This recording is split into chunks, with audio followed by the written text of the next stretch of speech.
mechanical issues. And the most common ones here are getting a flat tire, dropping a chain, or getting stuck in one ring or one gear. Coach Kurt, if we're out on the course on race day and we have a mechanical, what do we do?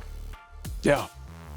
Well, the thing that I have learned over years and years and years of swimming, biking, and running is that I think to be proactive as compared to reactive, as I look back on where I've come up short and being very objective. So I want to echo this to all of our listeners: be proactive rather than reactive.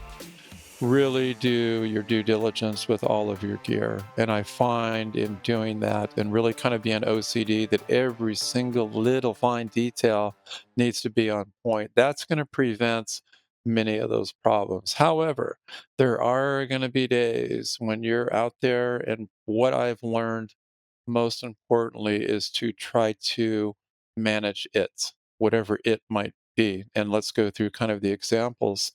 If I look at a situation where a person has a flat tire, it sounds relatively easy. It's like, okay, I know what I need to do.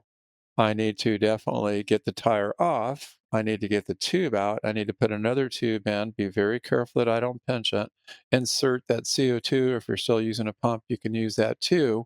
It's sometimes easier with two people, but I've learned in doing that, you've got to go really, really slow. Now, here's where issues start to surface. So let's say you've got your gear on your bike, you've got your spare tube, you've got your extra CO2 or two. There's only one problem. You haven't looked at this tube in many weeks or many months, and in your mind, you're thinking, Yeah. I am good to go. Well, that tire, if it hasn't been taken out recently and do a complete inventory, you just don't know. Even with the CO2, I recently had a session where we had a couple CO2s. I pulled one out and I didn't even realize, oh, guess what? This one's already been used. So getting your race day gear totally dialed in and spending more than enough time doing that is going to be really, really, really important. So that is the first thing that I would say. And also, dependent upon your setup, and again, if you're using tubulars or you're going tubeless, that sealant should be updated and current versus, well, I haven't ridden on these in a while and I'll kind of see what happens. And then all of a sudden you're losing air. So those are things that you definitely want to check out. The other thing too, so with your issue with a flat tire, the thing that I've seen too is really know your tires and your tube setup. So I know that I use a Continental 5000. It is an extremely tight fit, and you have to have hands of steel to just break that seal to get it open. So just make sure you know that going into that rate versus I hope and pray that I don't flap because I'm not going to be in a good situation. Yeah. So that's with that flap, but be patient, take your time, get some water, do the best you can, and go slowly versus going too fast. Because many times when we go too fast, we're going to make a mistake. So if you pinch a tube, then you're toast and then you're out of CO2s and you're in a bad spot. With dropping the chain, I remember this one vividly, Andrew, and I think you were at this race. It was the Tulsa Ironman. I was there. Yeah. Not And racing, it to be clear. I was there no, cheering. but brother, you were there, and that was a wet, wet, wet night. It was a wet, wet, wet day, and I hadn't really ridden that course too much, but I think because of the wetness and the rain and everything else, I think I dropped my chain at least 3 times. The thing I've learned is that ideally, again, for any athletes that is going to get on a course where you're going to have some climbing and you know for sure you're going to have to utilize that small chain ring, riding those sections nice and easy, really, really important, and going very, very easy to get that chain to move over versus, God, I'm pumping adrenaline, I'm maxing out my watts, and boom, that chain flies off.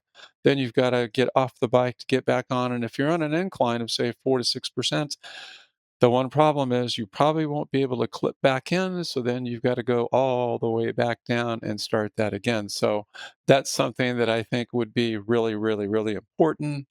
And then you go to the scenario that you talked about. That gosh darn chain just won't move. Well, that is rough. It kind of depends. I had this again on a very unique situation in Kona. I think it was 2021. Again, it rained all night long and everything on the bike seemed to be a-okay until I got to mile 100. And at mile 100, with 12 miles to go, I was stuck in one gear. And when I was stuck in one gear, It was a gear that I didn't need because I couldn't spin at 150 RPMs to keep moving. And as crowds of people continue to go by me and say, "Are you okay?" Andrew, I actually put up the right finger, one finger to say, "Yes, I am." Yeah. Because at that point I couldn't do much. And again, I think with electronic shifters, you're kind of stuck. Back in the day when we had more cables, you could kind of pull on a cable and move it over by hand, but it wasn't happening. And I think for me that was fatal because I probably lost 15 minutes right there on race day.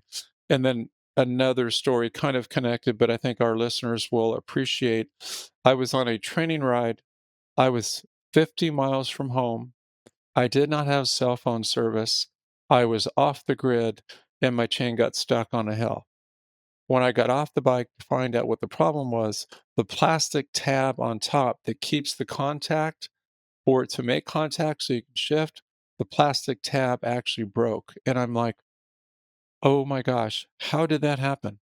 I think it was just tension, it was just time. So, again, for our listeners, when you look at your bike, anticipate those things. What I had to do was stay in that gear, hoping and praying I could find some type of convenience store. And somebody high above in the sky was watching over me to say 2 miles later, I rolled into this convenience store and I was loaded for bear. I wasn't leaving the store until I found duct tape. And I Yeah. let the person know at the counter. I was able to get the only roll of duct tape. I went out and I duct taped everything to hope and pray that I could get home. It was, again, over 50 miles, and I was able to use, I think, 3 or 4 gears. So I dealt with it and managed it on that day, but long term is I had to get that little part replaced, and I share with my bike mechanic, if that would have happened on race day, that could have been fatal. So maintain that gear, be proactive, don't be reactive. Yeah, and what I love about that last story, Kurt, is it's such a testament to a mechanical can be so many different things on the bike, right? And the common ones are the ones we talked about: flat tire, drop chain, getting stuck in a gear. But you can have there's so many parts to a bike, right? That can snap, break, wear out, and if it happens on race day, you're like, oh man, I didn't know that could happen. And talking about the getting stuck in a gear. Um, a different manifestation of that in Kona a couple years ago, Coach Joanna Namey, who actually was on our last podcast episode talking about the swim, same thing, helping us troubleshoot the 7 most common swim problems. In Kona, she got out on the bike course and her electronic shifting wasn't shifting. And she knew she had charged it. Like there was no reason why this shouldn't be happening. And so she's literally just like at an aid station stuck, and a couple of people went by that she knew, and they checked on her, and they were no one could figure out why is this shifting, not shifting. And then finally, a mechanic came through, and he's helping her with her bike. You know, one of the race mechanics thankfully found her, and it dawned on him, oh, you flew here. You have the model shift electronic shifting you have has like an airplane sleep mode. And so apparently, her electronics on its own had triggered, or maybe it was her bike shop. I'm forgetting the details, but her electronic shifting was put into travel mode so that the battery Mhm. wouldn't wear out while it was traveling. And so her electronic shifting was more or less turned off. And there was like a certain sequence of buttons you had to press to wake it back up, and then she was fine the rest of the race. But had that mechanic not found her and known that, she would have been really stuck. And so really, Kurt, like you said in the beginning, know your gear, know your tires, know your tubes, know your setup, know what's in that flat kit, know how to use it, know how your chain works, and that knowledge is power, because that knowledge is, if you know your gear and you know the condition of your gear and you know what might happen to your gear, once you're out on the race course, you can do exactly what Coach Kurt is talking about. Stay calm, stay cool, stay collected, troubleshoot the problem, and then hopefully get moving again.